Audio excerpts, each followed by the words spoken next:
Hi friends, బ్రేక్ఫాస్ట్కి డిన్నర్కి రెండింటికి పర్ఫెక్ట్గా సెట్ అయిపోయి ఒక టిఫిన్ ఐటమ్ చూపించేస్తాను, హెల్దీ కూడా అనమాట. అండ్ ఇందులోనే చట్నీ కూడా చూపిస్తాను, డబల్ బోన్ ఉంది. దానికోసం ముందుగా మిక్సీ జార్లోకి ఒక కప్ వరకు ఓట్స్ తీసుకుని మెత్త పౌడర్లో మిక్సీ పట్టేసుకోవాలి.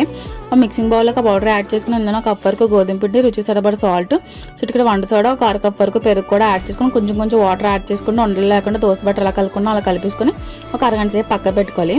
చట్నీ కోసం అని చెప్పేసి ఒక మిక్సీ జార్లో 2 పెద్ద ఉల్లిపాయలు చిన్న చిన్న ముక్కల కింద కట్ చేసి యాడ్ చేసుకుని చిన్న అల్లం ముక్క, ఒక 5-6 వెల్లుల్లిపాయ రబ్బలు కూడా యాడ్ చేసుకుని మన కారానికి తగ్గట్టు ఎండుమిర్చి, నిమ్మకాయ సైతం చింతపండు, రుచి సరిపడ సాల్ట్, 1 స్పూన్ వరకు జీలకర్ర కూడా యాడ్ చేసుకుని కొంచెం కొంచెం వాటర్ యాడ్ చేసుకుంటూ మెత్త మిక్సీ పట్టేసుకోవాలి.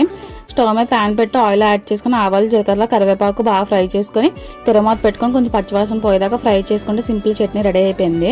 ఇంకా దోశ బ్యాటర్లో ఓట్స్ బ్యాటర్ రెడీగా ఉంది కదా, దోశలు వేసేసుకోవడమే. దోశ ప్యాన్ పెట్టుకొని ఆయిల్ వేసుకొని దోశల్లో వేసేసుకొని తినేయడమే సెట్ అనమాట tiffin. Please like, share and subscribe to మిత్ల సభ్య యూట్యూబ్ ఛానల్. ఫాలో అవడం మర్చిపోకండి ఫ్రెండ్స్. ఒక లైక్ కొట్టిండా వెళ్ళిపోకుండా మంచి మంచి వీడియోతో మేము ముందుకు వస్తూనే ఉంటాం.